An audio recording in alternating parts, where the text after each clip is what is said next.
Hello బావా నేను శ్రీని. ఏందిరా? అదే నిన్న కూడా చేసిన నేను అక్కకు, నువ్వు ఇద్దరు చేస్తలేరు.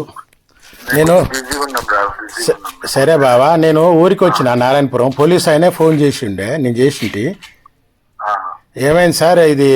మరి మమ్మల్ని ఎప్పుడు నన్ను సోమవారం రమ్మన్నారు కదా మీరు. హలో, చెప్పు. సోమవారం రమ్మన్నారు కదా, మరి రావాలి. ఏ టైంకి రావాలి సార్? నేను అమ్మని కూడా హాస్పిటల్కు చెకప్ తీసుకోపోయేది ఉంది బావా,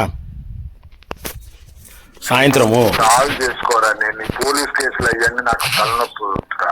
అట్ట కాదు బావా, నేను చెప్పేది నేను బావా. ఇన్వాల్వ్ కానురా, చెప్తున్నా. సరే సరే బావా, నేను కొంచెం మంచిగా ఇను బావా. అయితే తీసుకుపోవాలి ఏం లేదురా, మీకు ఇద్దరికి ఉంటే మేమేం చెప్పలేము రా నడి మధ్య. బావా.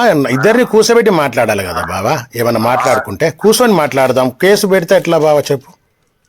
అది నువ్వే పెట్టినావని అది అంటుంది. నేను ఏడబెట్టిన, నేను పోలీస్ స్టేషన్లో వారు రోడ్లో కొడితే కొంచెం ఇను బావా ప్లీజ్. రోడ్లు నేను ఇన్ని రోజులు 4 గోడల మధ్యలో బయటకు పోవాలిరా. ఇప్పుడు నేను అర్జెంట్ గా ఒక చోటికి పోవాలి. ఒక్క నిమిషం బావా, ఈ మాట వినేసిపో బావా. వద్దురా నువ్వు. ఏదైనా వద్దంటున్నావు బావా, సరైన టైంలో నువ్వు ప్లీజ్ బావా. లేదు నాకేం వద్దురా, నేను ఇన్వాల్వ్ కానురా, వదిలేసి. ఏమన్నారు వాళ్ళు? నువ్వు నీ దగ్గర ఏమన్నారు చెప్పు. నా దగ్గర ఏమనలేదు, వదిలేసే నువ్వు. కాదు, ఇప్పుడు వాళ్ళు కేసు పెట్టుకుంటా అన్నారా? చెప్పేది నువ్వు, నేనేం ఇన్వాల్వ్ కాదలుచుకోలే, వదిలేసారా ప్లీజ్. కేసు బావా చాలా ఘోరం అవుతుంది బావా వాళ్ళకు. ఘోరం అయితే మీ లైఫ్ మీరు ఏమవుతారో మేమేం చేస్తుందా? కాదు చాలా ఘోరం అవుతుంది. ఇప్పుడు నేను వాళ్ళది కాదు బావా, నేనేం చేయగలుగుతా? క్రిమినల్ కేసు అవుతుంది వాళ్ళది. ఇప్పుడు చీటింగ్ కేసు అవుతుంది ఐశ్వర్య మీద. నన్నేం చేయక నేనేం ఇన్వాల్వ్ కాను, వదిలేసి. నువ్వు ఇన్వాల్వ్ అయ్యేది కాదు బావా. మీ ఇంటికి వచ్చి ఆడ మాట్లాడి అన్ని గంటలు మాట్లాడిరు, నన్ను కూర్చోబెట్టి మాట్లాడుకుంటా.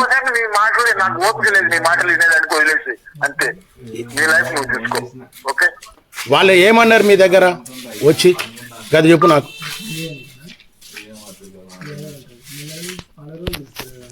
సరే.